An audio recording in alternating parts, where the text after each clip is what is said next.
So we've defined the tangent line here to be exactly what we would expect it to be. We take the secant line shown in this picture between the point A, f of A, and x, f of x, and we find the slope between those points. So we have f of x minus f of A, which is the rise, divided by x minus a, which is the run. So that's the slope of the secant line, but now we're going to let that secant line move. Recall how this looks in the picture. If we let the secant line move towards our point A where we want to find the tangent line, looks like this, and we can do it from either side. If we want that x point to be as close to A as possible, then what we want to do is take the limit as x goes to A. So we move x to the point A, and if we do that, that will give us the slope of the tangent line. Now if we go back to our figure here, we can notice, if here's the tangent line, that if we let the point x get close to the point A, then our secant line gets closer and closer to our tangent line. Now, we've done this before just as a picture, but what if we actually wanted to calculate the slope of this red tangent line here? This is the graph y equals x squared, and we want to know the slope of the tangent line at 1. What does that mean? What do we want to do? Well, we have our formula that says that the slope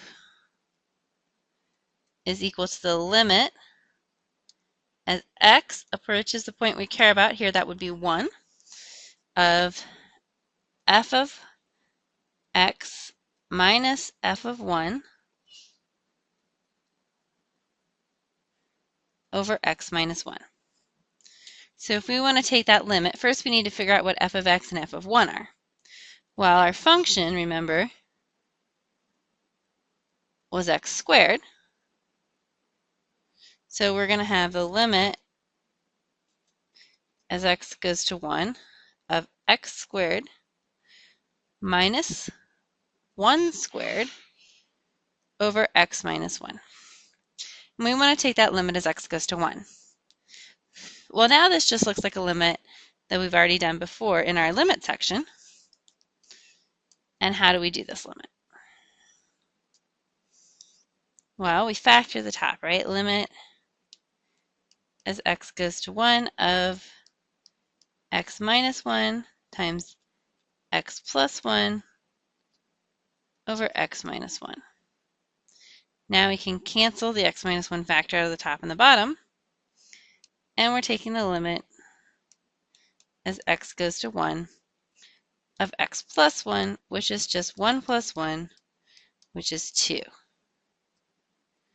Now a couple comments about this algebra. First of all, why didn't I just plug in here at the very beginning? Well, I looked at that and noticed it was a 0 over 0 form. So that means we have to do more algebra. And a derivative, which is what we're about to call this, a slope of a tangent line, will always give you a 0 over 0, which should make sense, right? That's why we have to use a limit at all. Otherwise, we could just use the same point. Change in y would be 0, change in x would be 0. But, of course, that doesn't make any sense.